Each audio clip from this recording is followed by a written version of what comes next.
सर्वत्र गोविन्दनामसङ्कीर्तनं गोविन्दा गोविन्दा அல்வார் ஆண்டாள் எம்பெருமானார் ஜீயர் திருவடிகளே சரணம். பெரியாழ்வார் திருவடிகளே சரணம். 5ஆம் பத்து 4ஆம் திருமொழி 5வது பாசுரம். பெருமாள் தன்னுடைய நெஞ்சை இருப்பிடமாக கொண்டதை அனுபவிக்கிறார். தொடர்ந்து பார்க்கலாம்.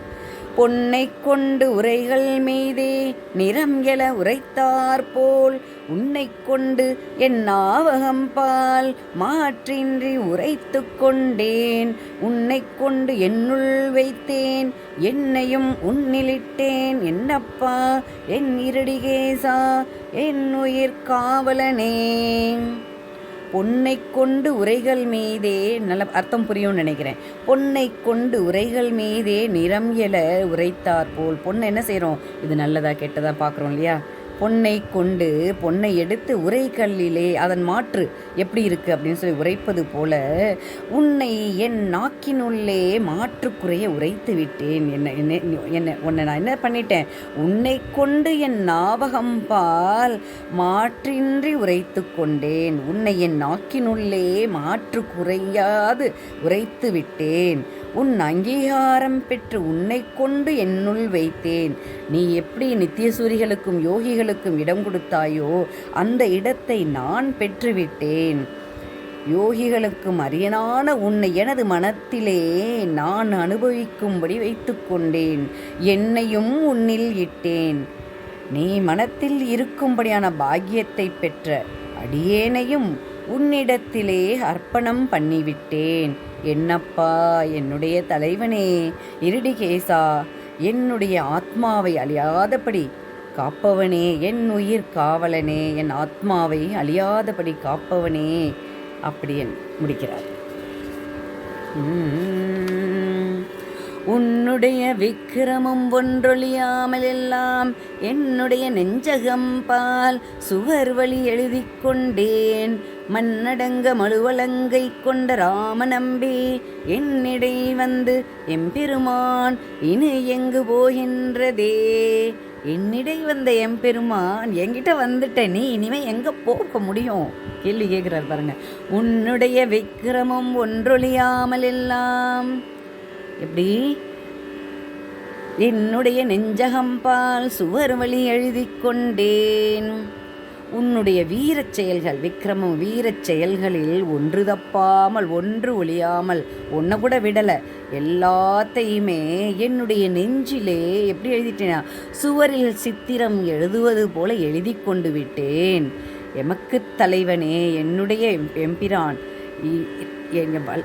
மழு மண்ணடங்க மழுவலங்கை கொண்ட ராமநம்பி, தீய அரசர்கள் அழியும்படி மழு அப்படிங்கிறது ஒரு ஆயுதத்தோட பெருமாளு என்னும் ஆயுதத்தை வலக்கையில் ஏந்தியுள்ள பரசுராமனாய் அவதாரம் செய்த ராமநம்பி, பரசுராமனாய் அவதரித்த நம்பியே, உன்னுடைய வீரச் செயல்களில் உன்னுடைய விக்கிரமும் ஒன்றொழியாமல் எல்லாம், அதனை எல்லாத்தையும் என்ன பண்ணிட்டேன்? என்னுடைய நெஞ்சகம்பால் சுவர் வழி எழுதி கொண்டேன். சுவற்றில் சித்திரம் எழுதுவது போலே என் நெஞ்சிலே நான் எழுதி கொண்டு விட்டேன். என்னுடைய தலைவனே, என்னிடை வந்த எம்பெருமான், என்னிடத்துல வந்துட்டேன். நீ எங்கேயாவது இனிமே போகிறதுக்கு எங்க? என் பக்கலில் எழுந்தருளிய நீ இனிமேல் போவது எங்கே? இனி எங்கு போகின்றதே என்கிறார். பருப்பதத்து கயல் பொறித்த பாண்டியர் குலபதி போல் திருப்பொழிந்த சேவடியன் சென்னியின் மேல் பொறித்தாய்.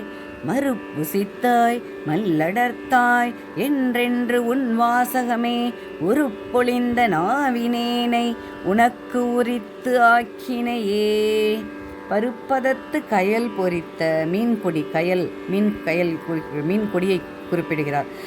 மாமேரு மலையில் பருப்பதத்து கயல் பொறித்த பாண்டியர் குலபதி போல், மாமேரு மலை சொல்கிறோம் இல்லையா, மலையில் தனது மீன்கொடியை நாட்டிய பாண்டிய மரபு அரசனைப் போல, பாண்டியர் குலபதி போல் திருபொழிந்த அழகு விளங்கும் சேவடி செந்தாமரை மலர் போன்ற உன்னுடைய திருவடிகளை என் சென்னியின் மேல் பொறித்தாய். என் தலையின் மீது அடையாளமாக நாட்டி அருளியவனே, என் தலை மீது பொறித்து விட்டாய். அப்படியென்றும் மறுபொசித்தாய். குவளையாபீடம் என்னும் யானையின் கொம்பை முறித்தவனே என்றும் மல்லடர்த்தாய். மல்லரை அளித்தவனே என்றென்று உன் வாசமே. இவ்வாறான வீரச் செயல்களை எல்லாம் திருநாமங்களை கூறுவதால் என்னுடைய நாக்கு எப்படி இருக்கான்? உருப்பொழிந்த நாவினேனை, தழும்பேறிய பேச்சான். உருப்பொழிந்த அப்படிங்கிற தழும்பேறிய நாக்கை உடைய அடியேனை உனக்கு உரிய இடமாக்கினாய், உனக்கு உரித்தாக்கினியே. உனக்கு என்ன பண்ண சொல்கிறாரு? தழும்பேறிய நாக்கை உடைய அடியேனை உனக்கு உரிய இடமாக்கினாய் அப்படின்றார். அனந்தன் பாலும் கருடன் பாலும் ஆய்து நொய்தாக வைத்து என் மனத்தனுள்ளே வந்து வைகி வாழச் செய்தாய் எம்பிரான். நினைந்து என் உள்ளே நின்று நெக்கு கண்கள் அசும்பொழுக நினைந்திருந்தே சிரமம் தீர்ந்தேன் நேமினடியவனே. அனந்தன் பாலும் கருடன் பாலும், அர்த்தம் புரியுதுன்னு நினைக்கிறேன். அனந்தன் பாலும், சக்கராயுதத்தை ஏந்தியவனே, நேமி நெடியவனே, எப்படி இருக்கியவனே?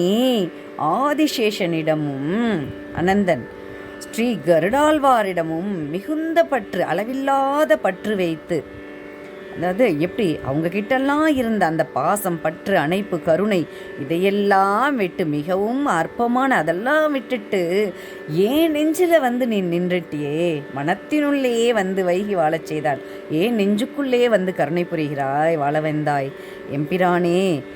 நினைந்து என் உள்ளே நின்று என் நெஞ்சு, நீ என் மனதில் அன்பு கொண்டு எழுந்தருளியதையும் எண்ணிக்கொண்டிருந்து அப்படியே என்னுடைய நெஞ்சு எப்படி இருக்கான்? நெஞ்சு கரைந்து கண்ணின்று நீர் பெருக, கண்கள் அசும்பு ஒழுக, அப்படியே ஆனந்த கண்ணீர் வருதா. அப்படியே நீ செய்த நன்றிகளை எல்லாம் நினைந்து இருக்க, நினைந்திருந்து என்ன நினைக்கிறாரு? இப்படியெல்லாம் நீ கருடாழ்வாளை விட்டுட்டு ஆதிசேஷன் அந்த திருப்பார்கடலிலே இருக்கும் அந்த அவனுடைய இருப்பிடத்தை எல்லாம் விட்டு என் நெஞ்சுக்குள்ளேயே மனதிலே வந்து இருப்பிடம் கொண்டாயே. அதை நினைத்து என் நெஞ்சு எப்படி இருக்கான்? நெஞ்சு கரைந்து கண்களில் நீர் பெருக நீ செய்த நன்றியை எண்ணிக்கொண்டிருக்கின்றேன். பாதம் பலவும் திரிந்து உழன்றதனால் எவ்வளவோ தப்பு பண்ணியிருக்கிறேன். அப்படி இருக்க இப்போ எப்படி இருக்கேன்? நினைந்து இருந்தே சிரமம் தீர்ந்தேன், இளைப்பு நீங்க பெற்றேன் அப்படி என்கிறார். தொடர்ந்து அனுபவிப்போம் அடுத்த பாசுரத்தில்.